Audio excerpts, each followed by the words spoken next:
The birth of a broken soul. Once upon a time, in the dim, forgotten corners of Gotham City, there lived a man named Arthur Fleck. Arthur wasn't born into evil. He was, in fact, a gentle soul who longed for nothing more than to bring a bit of light into the dark world around him. His dream was simple: to be a comedian, to make people laugh, to spread joy in a city that had long since forgotten what happiness felt like. But Arthur's life was never simple. From a young age, he was marked as different, as odd, as someone who didn't quite fit in. He was small and frail, with a nervous smile that often drew the wrong kind of attention.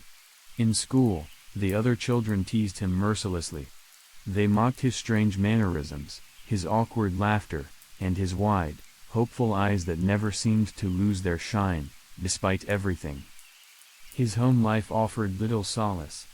Raised by a single mother who was as fragile as he was, Arthur found himself playing the role of caregiver from a very young age.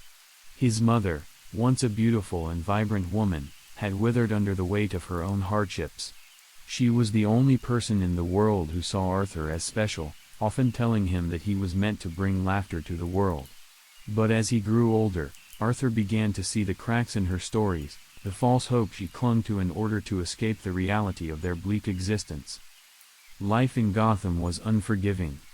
The city was a cruel place, where the rich lived in ivory towers while the poor struggled to survive in the grimy, crime-ridden streets below.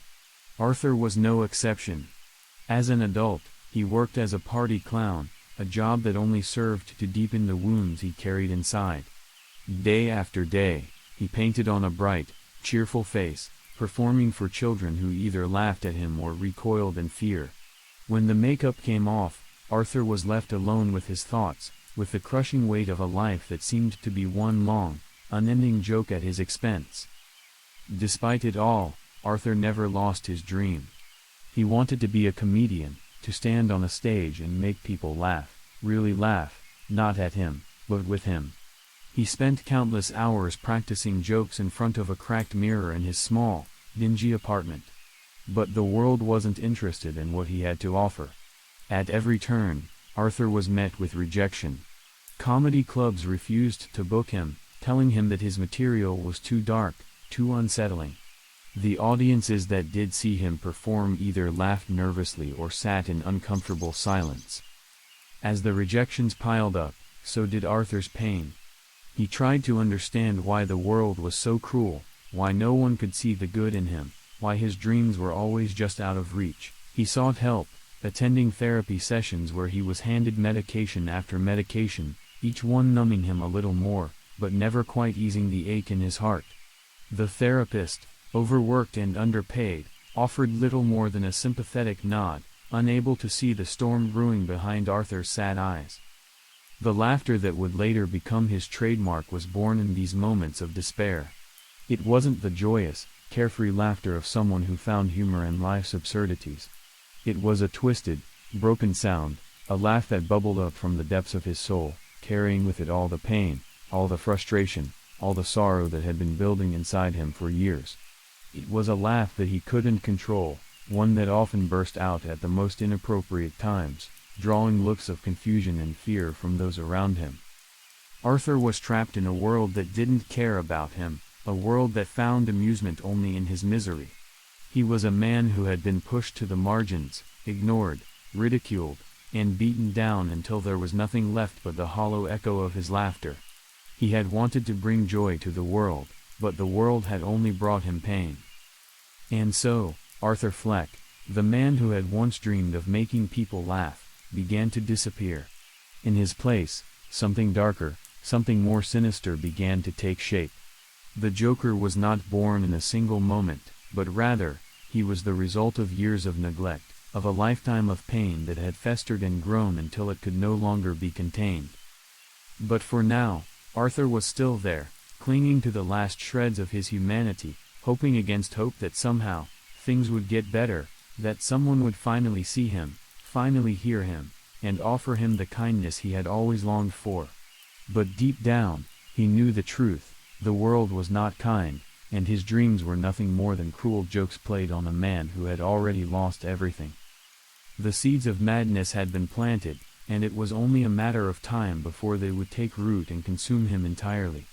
But for now, Arthur still tried to smile, still tried to laugh, even as the tears fell, even as the darkness closed in around him. The descent into madness. Desperation has a way of distorting reality, of twisting even the most innocent of moments into something sinister. For Arthur, this process was slow and insidious, like a creeping shadow that gradually consumed his every thought. The line between what was real and what was imagined began to blur, until he could no longer trust his own mind. Every day felt like a battle against an invisible enemy. The world around him, once dull and indifferent, now seemed to mock him at every turn. What had once been simple interactions, passing glances on the street, casual conversations, became tinged with a cruel, almost deliberate malice. Arthur saw sneers in every smile, heard jeers in every laugh. The people around him seemed to know his every failure, his every humiliation, and they took perverse pleasure in reminding him of it.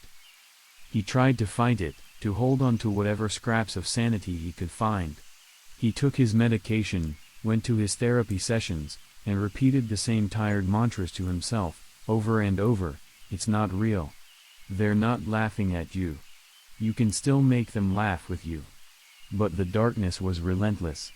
It gnawed at his mind, whispering in his ear that it was all pointless, that he would never escape the cycle of pain and rejection that had defined his life. Arthur's fragile grasp on reality began to crumble. He started to experience vivid hallucinations, visions of himself on stage, bathed in the adoration of an audience that hung on his every word. In these moments, he felt powerful, in control, the center of attention in a world that had always cast him aside. But when the visions faded, he was left with the crushing weight of reality. He was still just Arthur, the lonely clown, a man whom the world had long forgotten. The breaking point came one night, after another humiliating attempt to make his mark as a comedian. Arthur had finally secured a spot at a local comedy club, a chance to show the world his talent. He stood on stage, his heart pounding in his chest, as the spotlight bore down on him. The crowd was silent, waiting. This was his moment. But the moment turned to ashes in his mouth. As he began to tell his jokes, the words came out jumbled, wrong. His voice shook, his hands trembled. The audience didn't laugh, they stared, confused, some of them snickering under their breath, others whispering to one another. Arthur's jokes, carefully crafted in the solitude of his apartment, fell flat. He could see the disdain in their eyes, feel the rejection like a physical blow. And then, the laughter began, not the warm, appreciative laughter he had dreamed of, but a cold, mocking sound that echoed through the small, dimly lit room. It grew louder and louder, until it was all he could hear, drowning out everything else. Arthur stood frozen on the stage, his heart breaking, as the laughter seemed to come from everywhere and nowhere, surrounding him, suffocating him. Something inside him snapped. In that moment, Arthur Fleck ceased to exist. The man who had once dreamed of making people laugh, of spreading joy, was gone, consumed by the darkness that had been lurking in the corners of his mind for so long. What remained was something else entirely, something darker, more dangerous. He felt the madness wash over him like a wave, cleansing him of all the pain, all the sorrow, all the humanity that had kept him tethered to a world that had never wanted him. The world had made him a joke, so he would become the ultimate punchline, a living embodiment of the chaos and cruelty that had shaped his life. He embraced the chaos, the madness, with open arms. The Joker was born in that moment, a name that would soon strike fear into the hearts of millions. No longer was he the lonely, pathetic Arthur Fleck. He was the Joker, the clown prince of crime, a man who found joy not in making others laugh, but in making them scream. As he walked off the stage that night, his face twisted into a grotesque grin, Arthur felt a strange sense of peace. For the first time in his life, he wasn't afraid, wasn't anxious, wasn't desperate for approval. He was free, liberated by the madness that had taken hold of him. The world had pushed him too far, and now it would pay the price. The descent into madness was complete. There was no going back, no redemption, no hope for a better tomorrow. The Joker would go on to carve a path of destruction through Gotham City, leaving a trail of terror in his wake.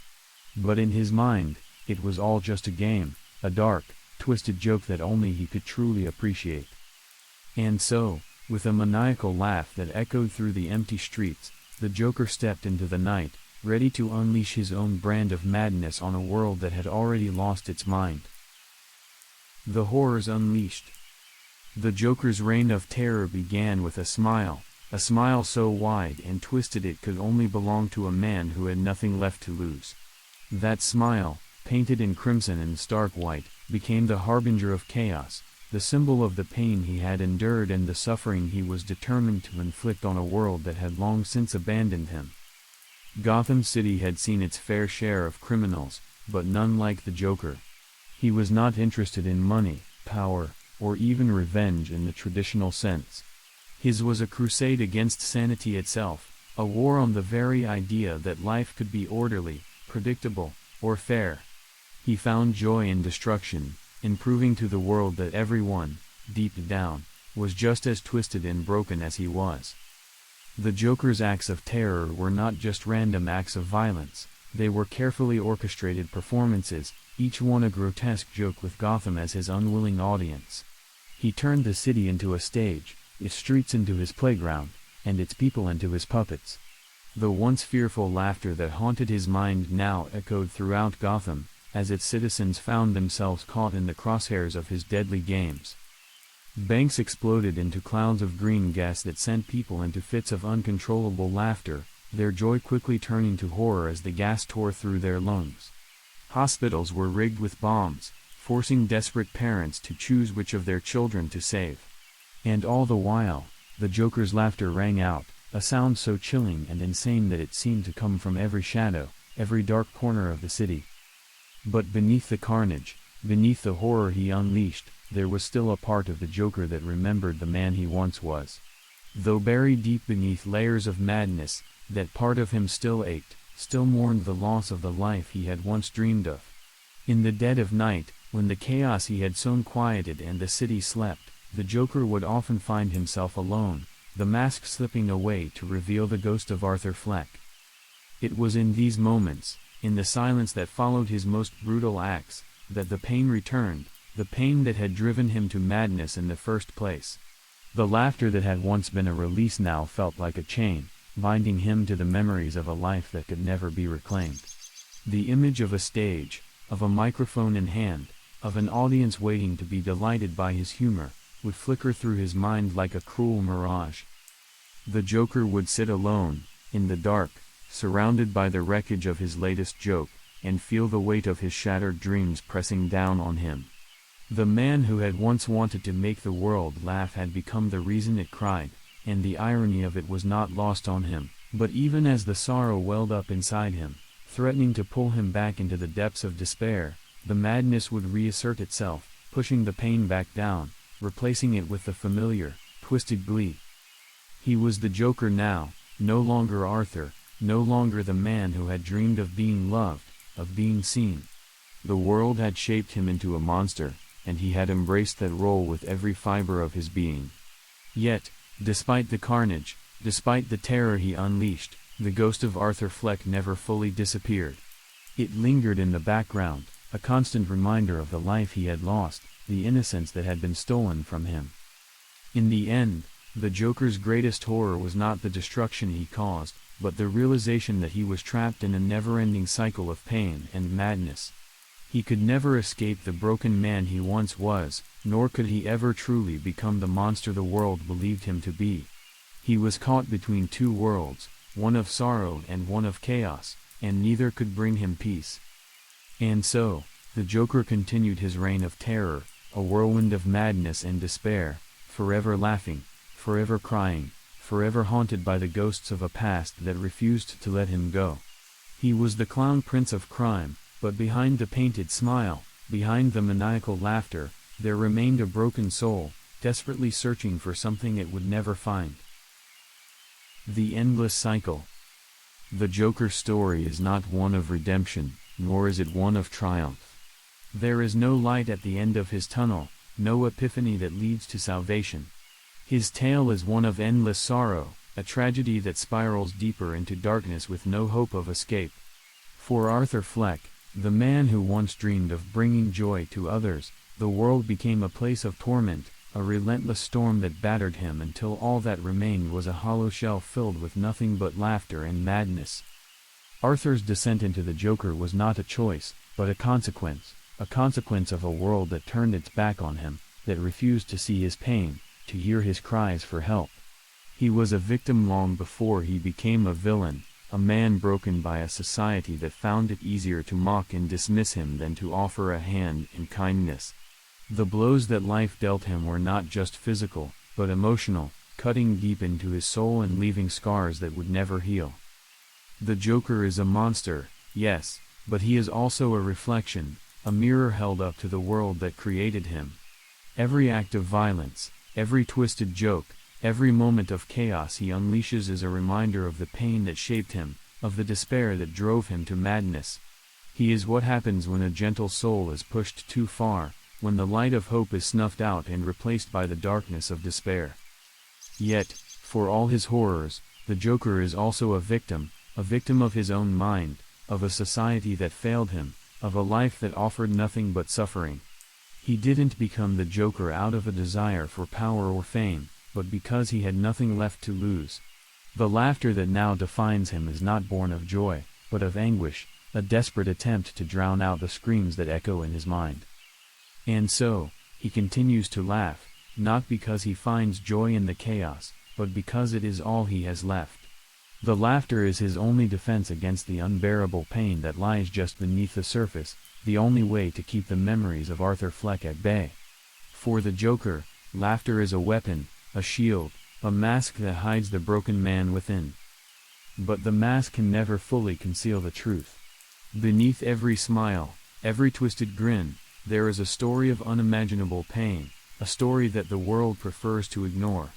The Joker is a reminder that even the most horrific monsters were once human, that beneath the veneer of madness lies a soul tormented by grief, by loss, by the unbearable weight of a life that never had a chance.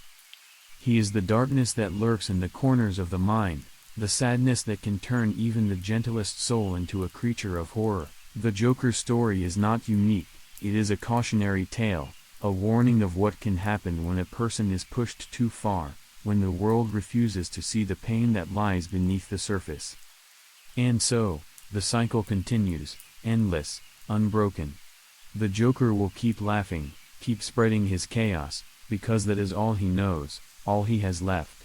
He is trapped in his own mind, a prisoner of the madness that has consumed him.